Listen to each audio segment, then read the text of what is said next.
diaspora. Nous voulons voter.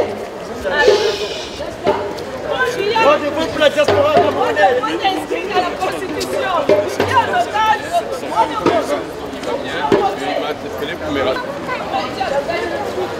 Droit de vote pour la diaspora camerounaise.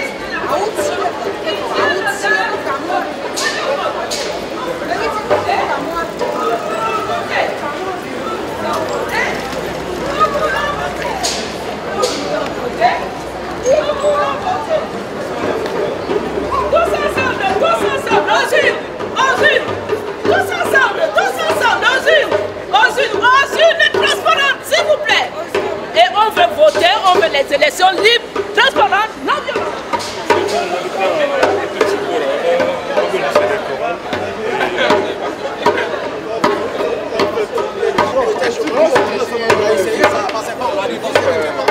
Mais c'est Victoria qui m'a dit non. Non, pas sur tous les partis. Les droits de vote pour les étrangers, tous les corrupteurs.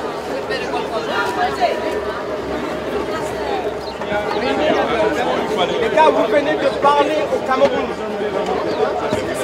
C'est Camerounais.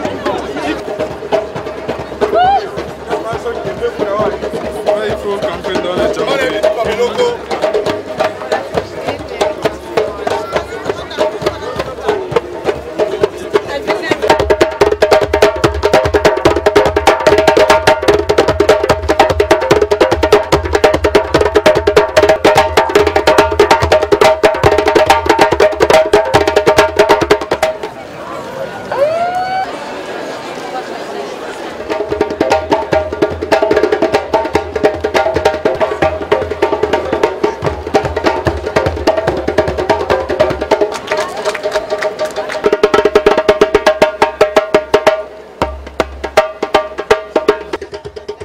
Chers Camerounais de Strasbourg, aujourd'hui, nous sommes très satisfaits de l'acte que nous venons de poser.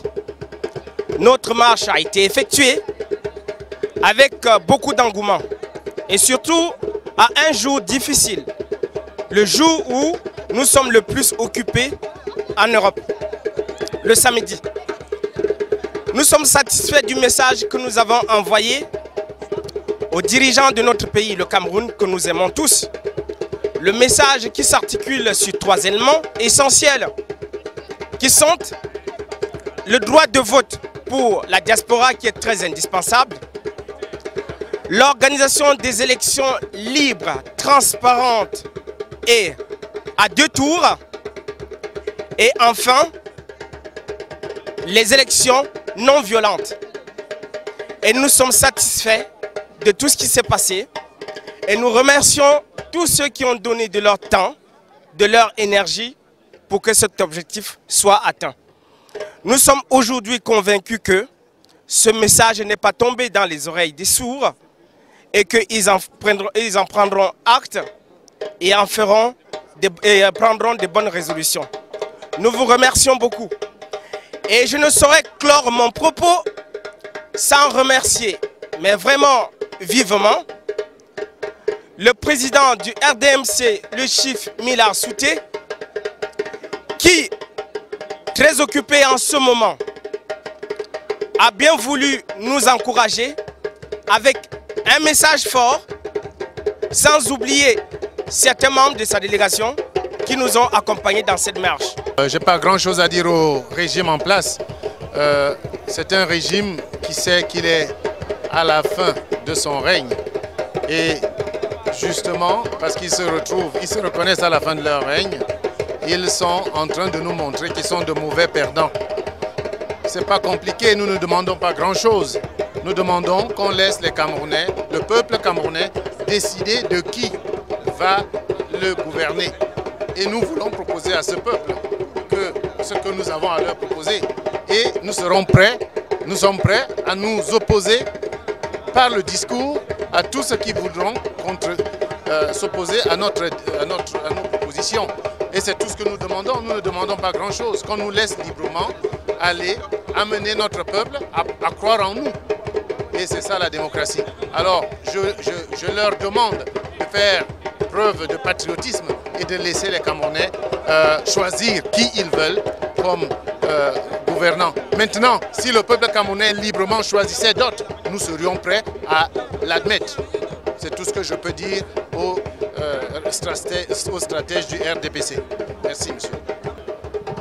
En tant que Camerounaise de la diaspora, le message que j'aimerais passer à monsieur le président Paul Biya, c'est que nous, Camerounais, nous sommes fiers d'être Camerounaises et que nous voulons voter parce que nous avons ce droit. Nous, en tant que Camerounais de la diaspora, je ne suis qu'une personne parmi la composante très globale de la diaspora camerounaise. Mais si ma voix peut porter, je sollicite personnellement qu'il puisse y avoir une ouverture dans le sens de permettre à tous les Camerounais, où que l'on se trouve dans le monde, de pouvoir exercer librement ce droit basique inhérent à la nature de tout être humain qui est le droit de vote. On ne saurait au XXIe siècle priver une personne de tous ses attributs, et le droit de vote fait partie des droits essentiels de tout être humain. Vous vous rendez compte, dans beaucoup de pays, dans les pays dits démocratiques, il y a eu beaucoup de martyrs de ce droit, beaucoup de martyrs. Les femmes qui ont été privées longtemps de ce droit de vote ont laissé beaucoup de martyrs pour que finalement on leur concède ce droit. Et pourquoi les Camerounais depuis 50 ans n'ont pas ce droit qui est un droit essentiel, inhérent à leur nature d'être humain? C'est pour le moins choquant que cette situation ait pu perdurer depuis le cinquantenaire, mais on croit fermement et on va utiliser tous les moyens, mais entre guillemets pacifiques, pour revendiquer ce droit. C'est pourquoi nous avions tenu à solliciter auprès des autorités françaises l'organisation de cette marche pacifique. Peut-être si nous étions au Cameroun, on ne devrait pas permettre que cette marche puisse avoir lieu, mais vous avez vu comment la police tout à l'heure a bien encadré la manifestation, et c'est tout ce que l'on peut solliciter des pouvoirs en place à Yaoundé, que l'on puisse nous permettre, où que l'on se trouve, au Tchad ou à Gao, ou que l'on se trouve au Tchad, en France, aux États-Unis, lors des élections, en tant que Camerounais, que l'on puisse jouir pleinement de ce droit. Je vous remercie. C'est pour moi un honneur et également un droit. Pour moi, c'est un droit fondamental, le fait de pouvoir voter. C'est la source de la liberté d'un individu. C'est par le droit de vote que l'on peut s'exprimer dans une société. Alors je pense que effectivement, ça vaut le coup, ça vaut la peine de marcher pour que, enfin, nos dirigeants en Afrique puissent comprendre que le fait d'être à l'étranger, ça n'exclut pas que l'on puisse exprimer son choix, choisir ses dirigeants librement, où que l'on soit. On a la nationalité du pays dont on est originaire et il est tout à fait normal de pouvoir s'exprimer et voter comme tout le monde. La moindre des choses, c'est que cette fois-ci, M. Paul Biya prenne conscience que la diaspora est importante. Nous avons aussi le droit de voter comme tout un chacun. C'est un acte citoyen et nous aimerons voter, tout simplement. On n'a pas de revendication spécifique et surtout que le vote soit transparent. Les urnes transparentes, les élections libres, transparentes, surtout non violentes. Non violentes pour le citoyen, non violentes aussi pour les opposants.